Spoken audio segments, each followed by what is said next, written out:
How to add your own music in Facebook story. Hello everyone, welcome to this channel.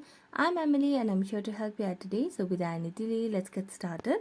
So first of all, open up the Facebook application and then tap on create story option over here. Then select on the camera option and click any of the picture over here. So after that, you can see the option of music at the right hand side of the screen. Tap on music.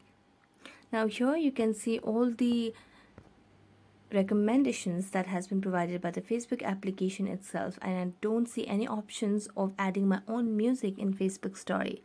However, I can add the music that I've already saved. For example, here I have not saved any music over here, but you can save your music and you can use those musics over here, or you can also select or search for the musics over here in the search bar. So for example, if I'm going to search for any of the song over here, and I'm going to tap on this one.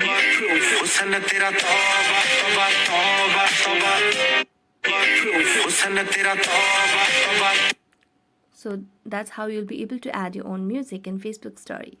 So thank you so much for watching this video. If you enjoyed watching it, don't forget to like, subscribe and hit the bell notification for more updates. That's it for today and see you next time.